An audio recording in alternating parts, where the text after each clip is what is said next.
இந்த வீடியோவில் நம்ம நிஃப்டி முன்னணி இண்டெக்ஸில் இருக்க ஹை ROE இருக்க ஸ்டாக்ஸை பற்றி தான் பார்க்க போகிறோம். இது எந்த ஒரு பையிங் ரெக்கமெண்டேஷனும் கிடையாது, எந்த ஒரு செல்லிங் ரெக்கமெண்டேஷனும் கிடையாது. நீங்கள் நல்லா அனலைஸ் பண்ணிவிட்டு உங்களுடைய முடிவுகளை எடுங்க. தொடர்ந்து ROE 20க்கும் மேலே இருக்கிற பட்சத்தில் லாங் டேர்முக்கு அந்த ஸ்டாக்ஸ் நல்லா இருக்கும்னு சொல்லி எக்ஸ்பர்ட்ஸ் சொல்கிறாங்க. நம்ம இந்த வீடியோவில் ROE நல்லா இருக்கக்கூடிய சில ஸ்டாக்ஸை பற்றி தான் பார்க்க போகிறோம். சரி வாங்க இப்போ ஒன்று ஒன்றா பார்க்கலாம். PNG ஹைஜின் இந்த நிறுவனத்தினுடைய ROE 87.1 அப்படிங்கிற ரேஞ்சில் இருக்குது. அடுத்தது சனோஃபி இந்தியா இதனுடைய ROE 59.4 அப்படிங்கிற ரேஞ்சில் இருக்குது.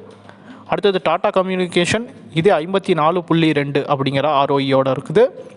அடுத்தது TCS 50.7 அப்படிங்கிற ROEயில் இருக்குது. LICனுடைய ROE வந்து 49.4. கோல் இந்தியா அதனுடைய ROE 45.2. TBO டெக் அதனுடைய ROE 37.1. ட்ரெண்ட் அதனுடைய ROE 36.6.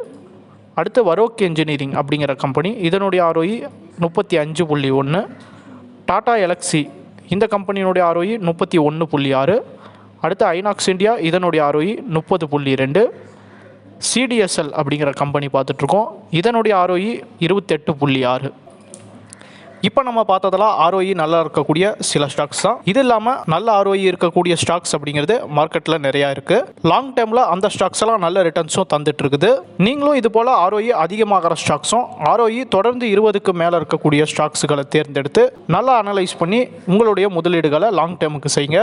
பங்கு சந்தையில் முதலீடு செய்ய ட்ரேட் செய்ய உங்களுக்கு டிமேட் அக்கௌண்ட் அப்படிங்கிறது ரொம்பவே அவசியம். உங்ககிட்ட ஒருவேளை டிமேட் அக்கௌண்ட் இல்லைனா இந்தியாவுடைய முன்னணி புரோக்கராக இருக்கிற எங்ககிட்ட நீங்கள் ஃப்ரீயாக டிமேட் அக்கௌண்ட் ஓப்பன் பண்ணி உங்களுடைய முதலீடுகளை இன்னைக்கே தொடங்குங்க.